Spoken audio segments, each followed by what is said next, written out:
Olá pessoal, vamos dar continuidade ao nosso estudo de crimes contra a pessoa. Vamos falar agora do artigo 129, lesões corporais, um artigo muito cobrado aí em prova que a gente tem que ter atenção em vários detalhezinhos importantes. Então já vamos colocar aí na tela, artigo 129, ofender a integridade corporal ou a saúde de outrem. Pessoal, veja só, a intenção do agente aqui é de ofender a integridade corporal, de machucar, de lesionar a pessoa. O artigo 129, ele vai tratar da lesão corporal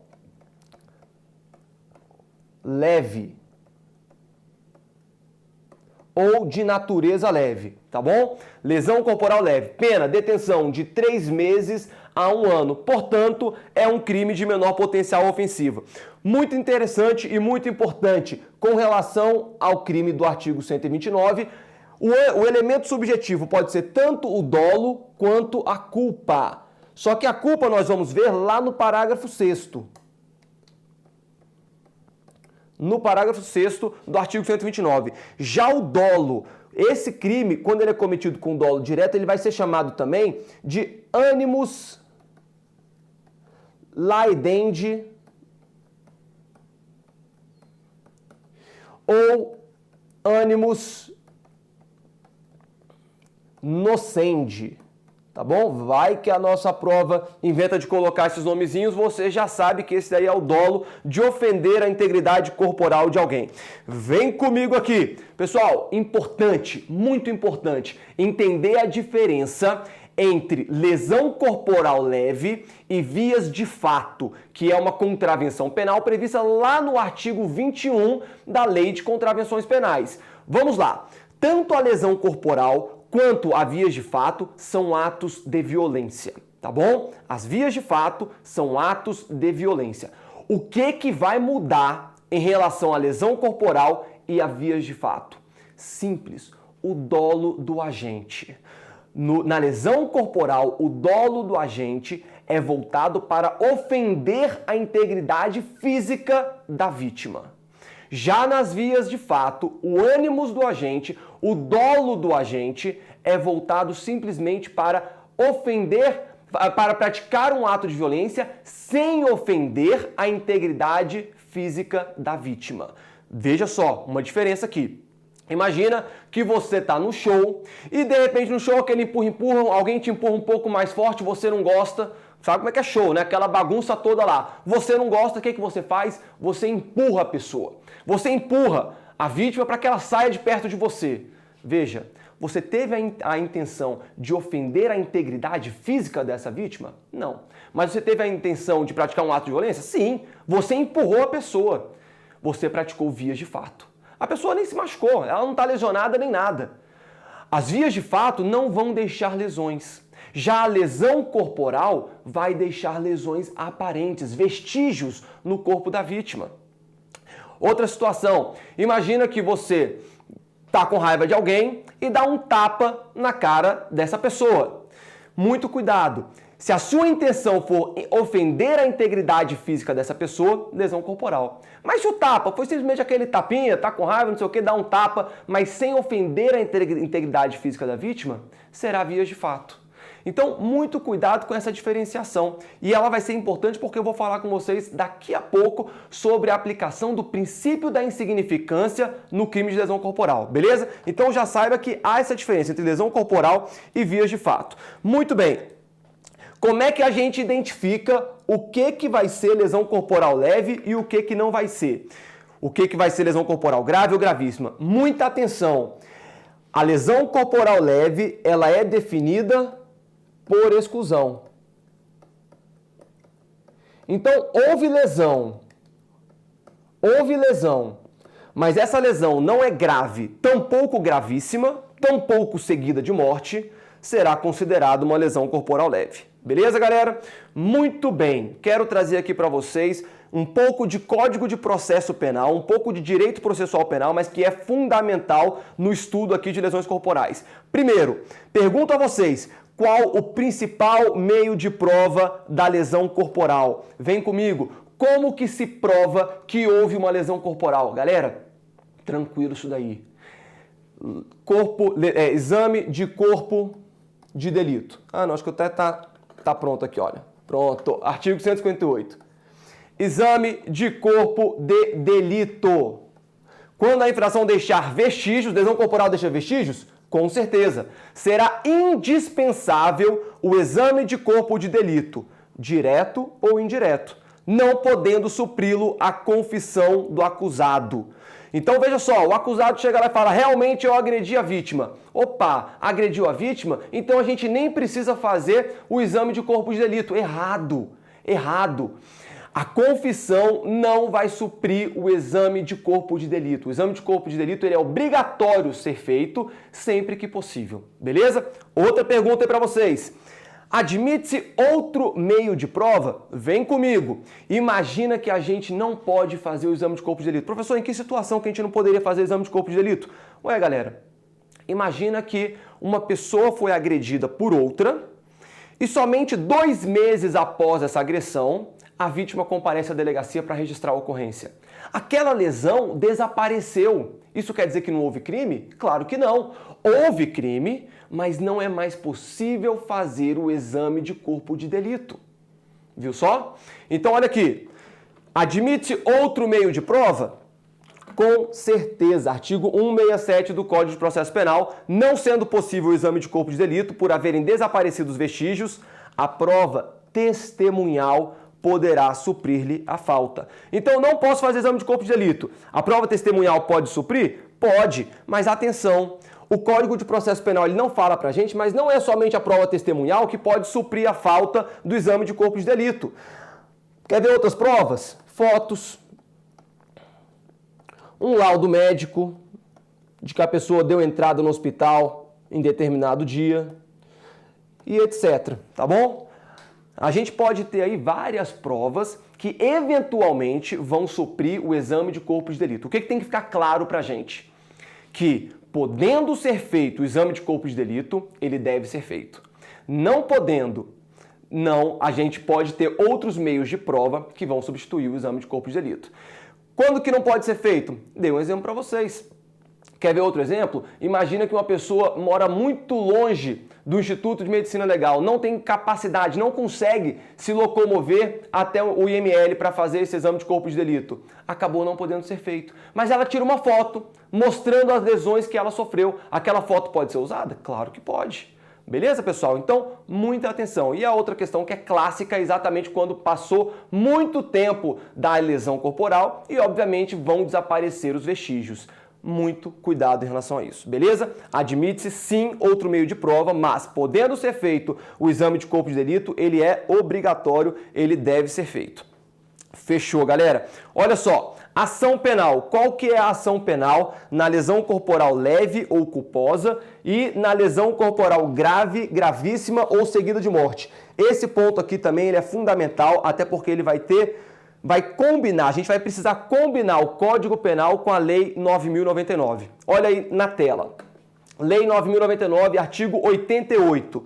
Além das hipóteses do Código Penal e da legislação especial, dependerá de representação a ação penal relativa aos crimes de lesões corporais leves e lesões culposas. Vem comigo aqui. Pessoal, entenda isso. O nosso Código Penal, ele traz diversos crimes. Todos os crimes que o Código Penal traz pra gente são crimes de ação penal pública incondicionada. Em algumas situações, o Código Penal vai falar, olha, esse crime aqui ele é condicionado à representação. Olha, esse crime ele só se procede mediante queixa. Então é um crime de ação penal privada. Então, o próprio Código Penal vai trazer pra gente as hipóteses em que não se trata de crimes que não se tratam de ação penal pública incondicionada, assim como os demais institutos legais, as demais legislações. Elas vão trazer para a gente crimes de ação penal pública incondicionada. Essa é a regra no direito penal brasileiro. Crimes são de ação penal pública incondicionada. Eventualmente, haverá alguns delitos que eles vão dizer, olha, esse delito só se procede mediante representação. Por exemplo, crime de ameaça, artigo 147, só se procede mediante representação. Aí você pega outros crimes, como injúria, calúnia, difamação, só se procede mediante queixa, crime de ação penal privada. Muita atenção. Muita atenção. Por quê? O nosso Código Penal, no que tange a lesão corporal, nada falou sobre a sua procedibilidade. Então, a princípio, e era assim até 95, todos os delitos de lesão corporal eram delitos de ação penal pública incondicionada. Quando que isso mudou? Em 95. Mas essa alteração foi feita em 95, foi feita uma alteração no Código Penal? Não. Essa alteração foi feita aqui, olha, na Lei 9.099, que é a Lei dos Juizados Especiais, no caso aqui, o artigo 88 dos Juizados Especiais Criminais. Então, o artigo 88 é quem diz pra gente, olha, os crimes de lesão corporal leve, os crimes de lesões culposas, só se procedem mediante representação. Então, só existe a hipótese de procedibilidade no que tange aos crimes de lesão corporal leve e lesão culposa mediante representação. Muita atenção. O Código Penal nada fala a respeito de lesão corporal grave, gravíssima ou seguida de morte. Não fala em nenhum momento que precisa de representação. A Lei 9.099 também não.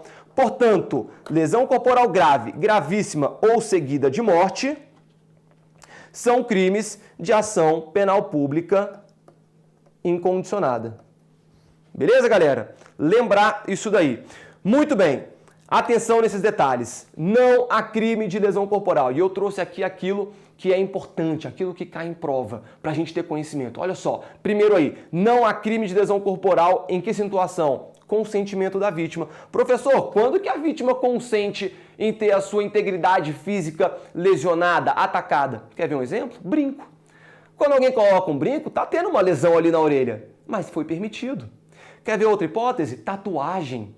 Gera uma lesão, sangra, e mesmo assim é permitido. Por quê? Porque houve o consentimento da vítima. Muita atenção nisso daqui. Esse consentimento da vítima só é possível, só é autorizado na lesão corporal leve, tá bom? Aqui, na lesão corporal de natureza leve. A vítima não pode consentir em relação a lesões graves, gravíssimas e muito menos seguidas de morte, porque afinal, aí serão bens indisponíveis, tá bom? Então, consentimento da vítima somente para as lesões corporais leves. Se a vítima consentiu em ter a sua integridade física ofendida levemente, não haverá crime de lesão corporal, beleza? Outra situação em que não há crime de lesão corporal, autolesão, porque pelo já conhecido princípio da alteridade. O direito penal tutela aquilo que transcende a figura do agente. Se eu pratico autolesão, se eu destruo meus bens patrimoniais, é problema meu. Eu não estou atingindo bens jurídicos de outras pessoas. Se eu pratico autolesão, se eu pratico uma tentativa de suicídio, eu não posso ser punido por isso. Tá bom? Tranquilo. A autolesão não haverá crime de lesão corporal em razão do princípio da alteridade. Terceiro, prática de esportes que envolve ou que se tolera violência. Boxe, karatê, MMA. Por quê? Qual que é o pressuposto aqui, pessoal? Trata-se de uma excludente de ilicitude. Quero que vocês adivinhem qual aí. Qual que é a excludente de ilicitude, que é cabível? Exercício regular de um direito. Beleza? Para a teoria da imputação objetiva, não vai haver sequer aqui fato típico, porque para a teoria da imputação objetiva não vai haver o nexo de causalidade em relação a isso, porque não foi criado um risco proibido pelo direito, beleza? Mas, para a nossa teoria, que a gente adota, para a teoria da equivalência dos antecedentes, que é adotada em regra no direito penal, a gente compreende que será uma excludente da ilicitude em razão do exercício regular do direito.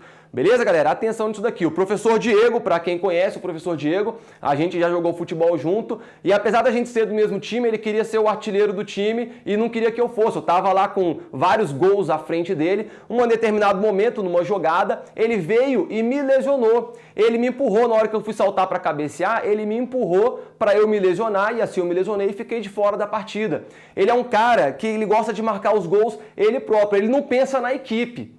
E aí ele queria marcar ele próprio os gols. Ele viu que eu estava na artilharia, ele falou, não, agora é a minha vez. Então ele quis me lesionar, fiquei de fora da partida para que ele pudesse marcar gols. Pessoal, nesse caso, atenção, ele praticou uma falta, mas foi ali numa situação de jogo, apesar da gente ser do mesmo time, por mais estranho que isso seja.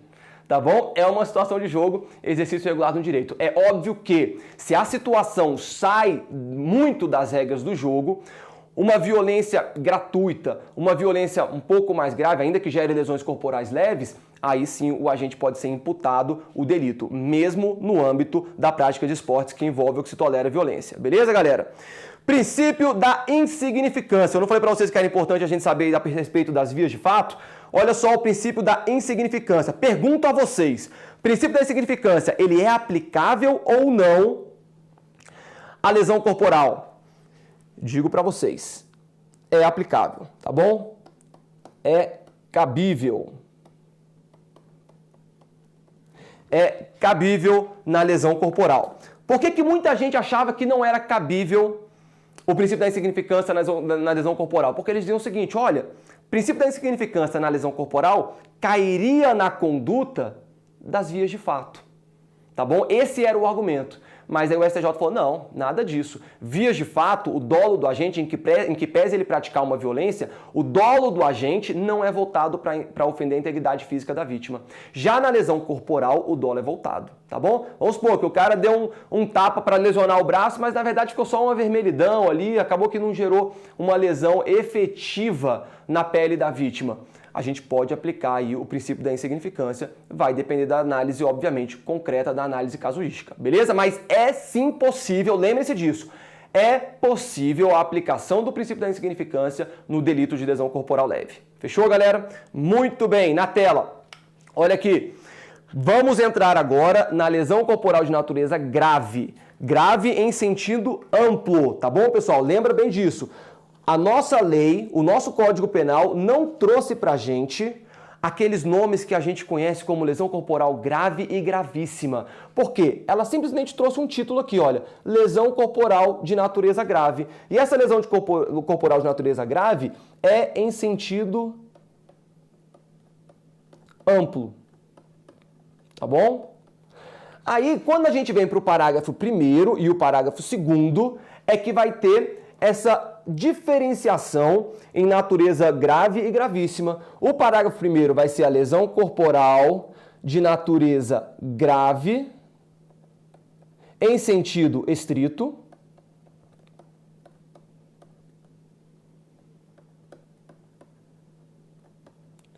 E o parágrafo 2º, lesão corporal de natureza gravíssima.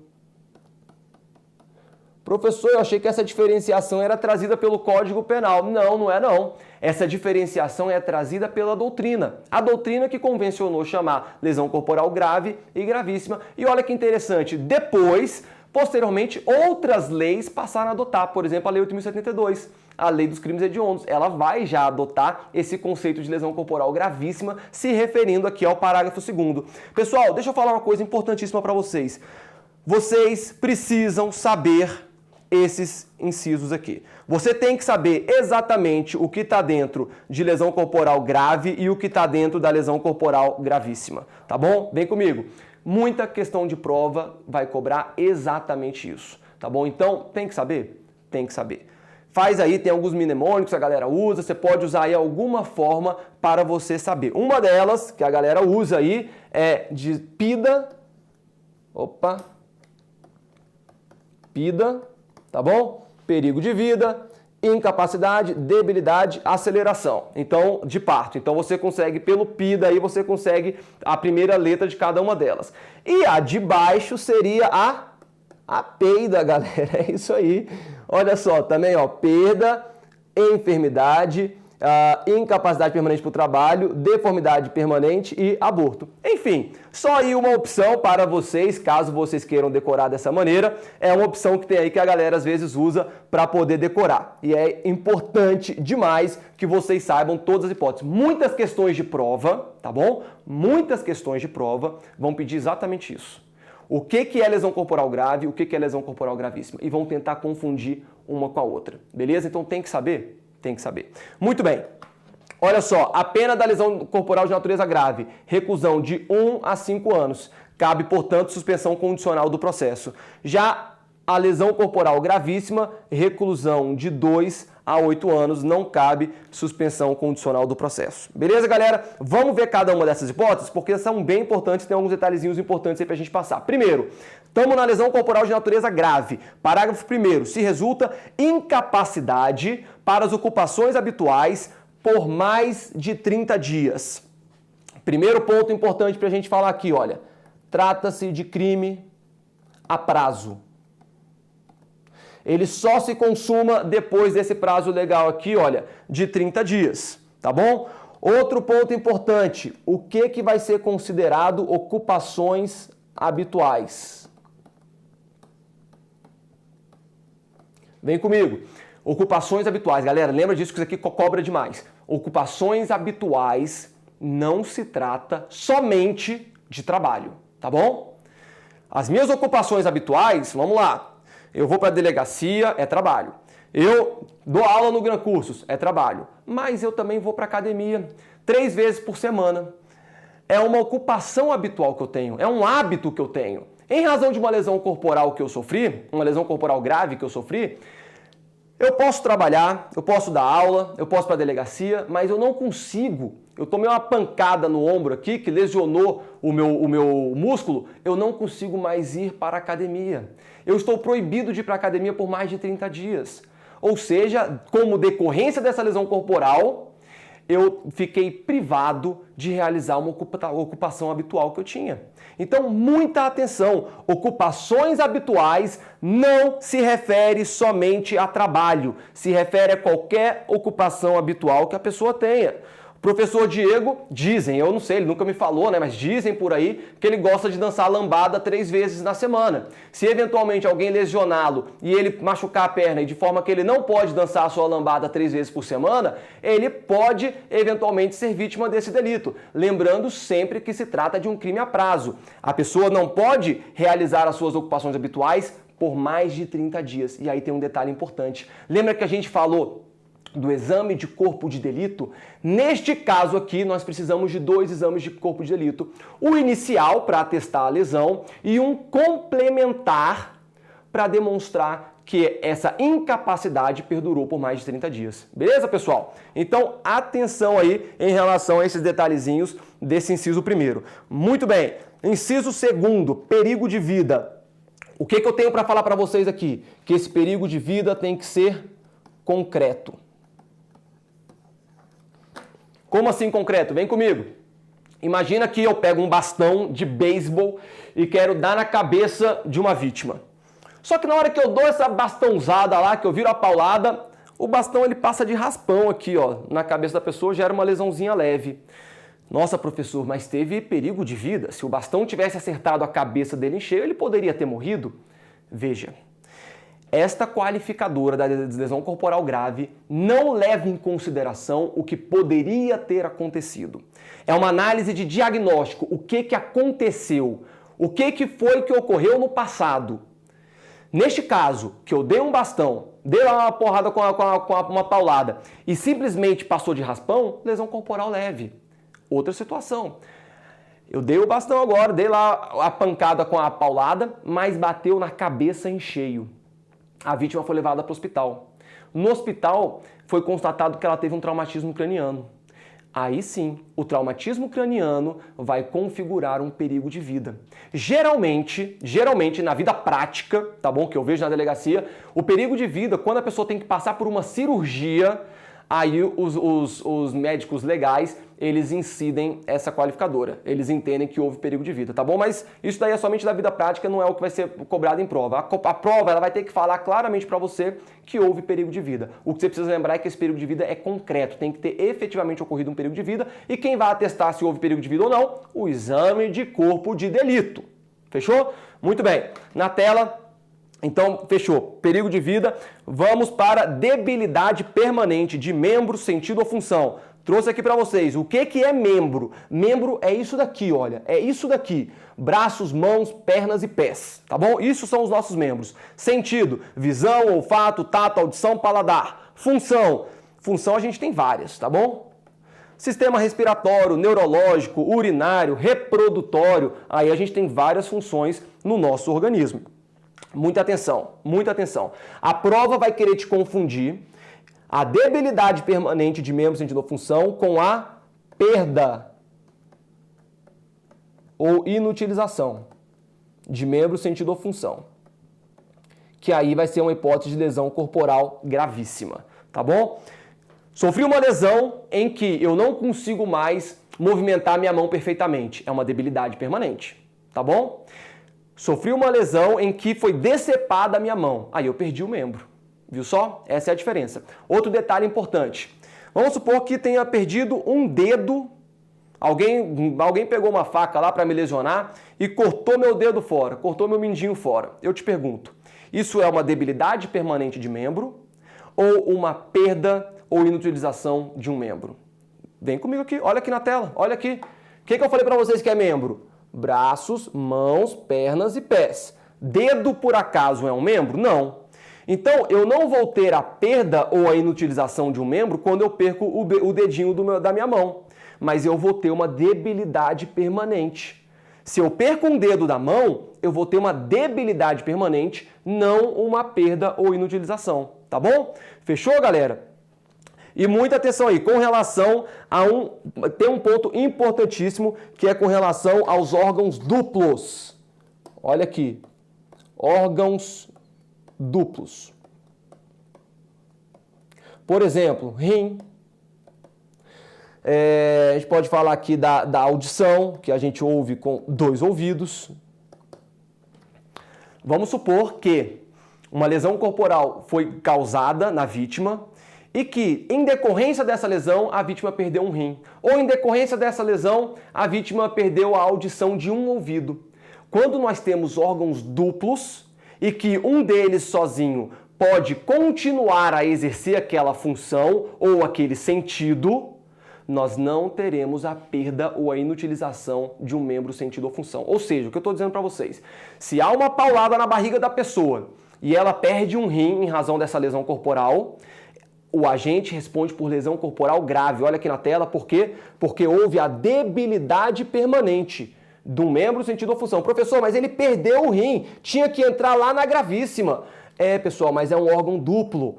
Rins, audição, são órgãos duplos. Portanto, quando a gente perde um rim, a gente tem o outro. Então a gente não houve a perda do sistema urinário. A gente houve uma debilidade, ocorreu uma debilidade permanente do sistema urinário, beleza? Mesma coisa em relação à audição. Então, galera, atenção, órgãos duplos, se você perde um deles em razão da lesão, mas você continua tendo o sentido ou a função, você passa a ter uma debilidade permanente e não uma perda. Não ocorre a mesma coisa com os membros, tá bom? No que tange aos membros, se você perde um braço, ou uma mão, ou uma perna, ou um pé, mas tem outra perna. Não, aí não, tá bom? Os órgãos duplos eles vão ser aplicáveis mais aos sentidos e às funções. Tá bom, galera? Atenção nisso daí. Muito bem. Inciso 4, lesão corporal de natureza grave, aceleração de parto, tá? E a pena que está aí para todos os crimes de lesão corporal grave, vocês já sabem, reclusão de 1 a 5 anos. Primeiro, para que haja essa lesão de corporal de natureza grave em razão da aceleração de parto, 2 pontos importantes. Primeiro, o agente deve saber que a vítima está grávida. Beleza? Ele tem que saber que a vítima está grávida. Se ele não sabe e pratica uma lesão corporal sem saber que a vítima está grávida e ela eventualmente vem acelerar o parto, não há que se falar na inclusão dessa qualificadora. Segundo detalhe importante, dolo do agente não pode estar voltado para o feto. Vamos lá, eu sei que a vítima está grávida e pratico uma lesão corporal contra ela. Se a minha intenção foi praticar essa lesão corporal contra o feto e vem acelerar o parto, pode entrar aí numa tentativa de aborto, tá bom? Então o meu dolo tem que ser para lesionar a vítima e não o feto. Aí a gente pode ter essa hipótese de aceleração do parto. Fechou? Olha aqui. Ah, estava escrito aqui para vocês, ó. Escrevi aí, mas já está tudo bonitinho. Melhor ainda, mais bonito que minha letra, tá bom? Então tá aí, galera. Os dois requisitos dessa qualificadora. Muito bem. Agora, na lesão corporal de natureza gravíssima. Cuidado, aqui é o título, mas o parágrafo 2º vai se referir às hipóteses de lesão corporal de natureza gravíssima. Primeira hipótese, se resulta incapacidade permanente para o trabalho. Lembra que a gente falou das ocupações habituais por mais de 30 dias lá na lesão corporal grave? Aqui não. Aqui é específico em relação ao trabalho mesmo, tá bom? A incapacidade é permanente para o trabalho. Um detalhe, vem comigo. Houve já muita polêmica na doutrina da jurisprudência para qual trabalho a vítima teria que estar incapacitada. Olha só, imagina um dentista que sofre uma lesão corporal e nessa lesão corporal que ele sofreu, ele não consegue mais inclinar as suas costas, tá bom? De forma que, como dentista, ele não consegue mais trabalhar, porque o dentista ele necessariamente precisa inclinar as suas costas para atender o seu paciente. Ele não consegue mais inclinar as suas costas, ou seja, ele não consegue mais desempenhar a sua profissão, o seu trabalho de dentista. Veio uma doutrina e falou, tudo bem, ele não consegue mais ser dentista, mas ele pode trabalhar para outra coisa. Ele pode ser professor, ele pode, enfim, trabalhar num telemarketing. E aí essa doutrina falava, olha, se ele pode fazer algum trabalho, claro que era uma tese defensiva, se ele pode fazer qualquer trabalho que seja, não incide essa qualificadora. Pessoal, esquece essa doutrina, só falei aqui para vocês entenderem, eventualmente se a prova trouxer essa situação para vocês já sabem do que se trata. Essa incapacidade permanente para o trabalho é para o trabalho que o agente desempenhava à época dos fatos, tá bom? Sou dentista, sofro uma lesão corporal gravíssima que me incapacita permanentemente para o trabalho de dentista, o agente responde pela lesão corporal gravíssima em razão do inciso 1º. Ah, mas ele pode ter outra profissão. Pode o caramba. Entendeu? Ele era dentista e não consegue mais ser dentista em razão das lesões corporais que ele sofreu. O agente responde pela lesão corporal gravíssima, tá bom? Então, leva-se em consideração o trabalho que era exercido à época dos fatos, beleza? E não qualquer trabalho que ele eventualmente venha a desempenhar. Inciso 2º, se resulta enfermidade incurável. Galera, atenção, o que é enfermidade incurável? São enfermidades que a medicina atual não pode consertar.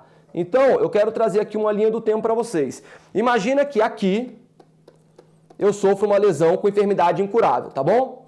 Que resultou numa enfermidade incurável. Posteriormente, ocorre o trânsito em julgado do agente. E aí ele foi condenado, tá bom? Ele foi condenado pelo quê? Pela lesão corporal gravíssima em razão da enfermidade incurável. Lá na frente aparece uma cura. Surge a cura para essa enfermidade que eu sofri em razão dessa lesão corporal gravíssima. A medicina encontrou a cura aqui. Eu te pergunto, vem comigo.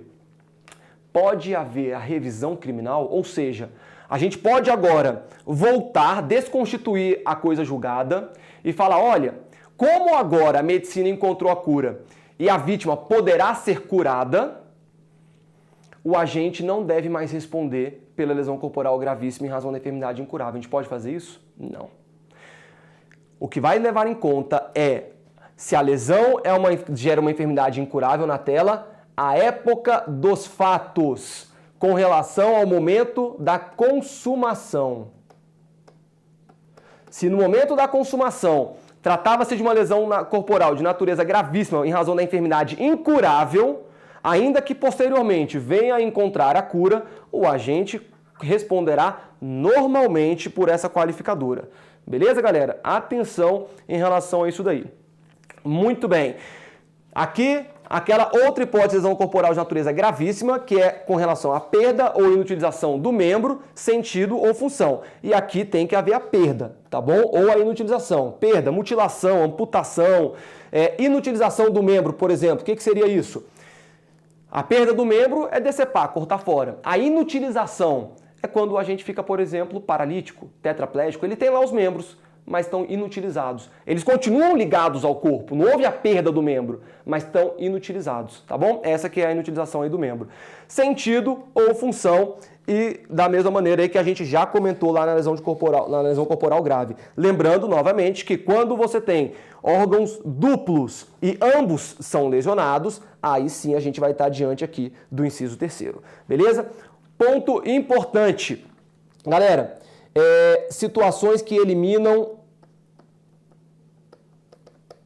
eliminam a função reprodutora. Função reprodutora é uma das hipóteses? Sem dúvida, tá bom? É uma das funções do corpo humano, reprodutora. A gente tem duas situações que eliminam a função reprodutora, mas que não vão gerar crimes. Primeira delas, cirurgia de mudança de sexo, tá bom? Segunda, cirurgia de esterilização sexual. Vasectomia, ligadura, tá bom? Vem comigo. Pessoal, por que nesses dois casos, veja, houve uma lesão corporal? Houve. Eliminou a função reprodutora da vítima, tá bom? Da pessoa. A gente não vai chamar de vítima aqui porque não há crime, mas eliminou a função reprodutora. Por que nessas duas situações não há que se falar em crime de lesão corporal e muito menos em lesão corporal gravíssima em que pese ter inutilizado aí uma função reprodutora do ser humano? Simples. Por se tratar de excludentes de ilicitude. Tá bom? Professor, qual é o excludente de ilicitude? Exercício regular de um direito. Beleza? Há fato típico? Sim, há fato típico. Houve a conduta, houve o nexo de causalidade, houve o resultado que eliminou essa função reprodutora e houve a tipicidade, porque a gente tem aqui uma hipótese de tipicidade em relação a essa lesão corporal. Entretanto, na hora de analisar a ilicitude do fato, não se trata de fato ilícito. Por quê? Porque tem a causa de exclusão da ilicitude do exercício regular do direito. Por que é o exercício regular do direito? Porque a lei permite que a pessoa mude de sexo. A lei permite que a pessoa que seja titular desse bem jurídico elimine a sua função reprodutora por meio de uma vasectomia, de uma ligadura. Então é um exercício regular do direito. Lembre-se disso, que isso aqui pode ser questão de prova. Tá bom, galera? Muito bem. Deformidade permanente. A deformidade, ela está ligada à estética. E aí, na hora que a gente falou lá dos órgãos duplos, né, da perda e inutilização de membros, de sentidos, alguns de vocês devem ter pensado, e a visão? Se eu perco um olho, eu tenho outro, eu não perdi o meu sentido da visão. Então seria uma lesão corporal grave e não gravíssima. A princípio sim, pessoal. Entretanto, o olho, quando você perde a função de olho, se você tem um olho cortado, decepado, arrancado fora, a gente tem um problema, ou mesmo a cegueira, né, o olho fica todo branco e tudo mais, a gente vai ter uma deformidade permanente. Tá bom? Então, às vezes, não vai cair na lesão corporal gravíssima em razão da inutilização, da perda de um membro, sentido ou função, mas pode cair aqui na deformidade permanente. Por quê? Porque a gente vai estar de olho em relação à estética. Muita atenção. O ponto mais importante aqui em relação à deformidade permanente. A possibilidade ou ou realização de cirurgia estética afasta a qualificadora, ou seja, sofri uma lesão corporal que gerou aqui um corte no meu rosto, uma cicatriz gigante. Só que, se eu fizer uma cirurgia, eu consigo eliminar essa cicatriz. E aí? Tá tranquilo? O agente, então, ele não vai responder por essa qualificadora porque eu posso fazer uma cirurgia? Nada disso. Nada disso. Primeiro, cirurgias são caras. Ninguém é obrigado a ter dinheiro e gastar dinheiro com cirurgias. Em segundo lugar, ninguém é obrigado a se submeter a uma intervenção cirúrgica. Tá bom? Então, veja, ainda que posteriormente eu venha realizar uma cirurgia e eliminar essa deformidade permanente, o agente vai responder pelo delito. Atenção aqui num detalhe, essa deformidade permanente não requer que seja uma deformidade eterna, tá bom? Permanente que vai permanecer no corpo da pessoa e aparente, mas se ela fizer uma cirurgia estética, não vai eliminar essa natureza gravíssima do delito. Olha só o que diz no informativo 562 do STJ. A realização de cirurgia estética posteriormente à prática do delito não afeta a caracterização no momento do crime constatada de lesão geradora de deformidade permanente. Seja porque é uma providência não usual, que é um tratamento cirúrgico custoso de risco, seja porque fica ao critério exclusivo da vítima. Galera, atenção nesse informativo, atenção nesse julgado do STJ, é bem importante. Se cair deformidade permanente, o que eles vão cobrar é exatamente isso daqui. Fechou? Muito bem, galera. Por fim, se da lesão corporal de natureza grave resulta aborto, tá bom? E aí a pena para todos os crimes de lesão corporal gravíssima, 2 a 8 anos. Se resulta aborto, primeiro, lembra que a gente falou que o agente tem que conhecer a condição? Mesma coisa. Agente, em relação à aceleração do parto, o agente deve saber que a vítima está grávida. E outro detalhe importante: o aborto deve ter sido causado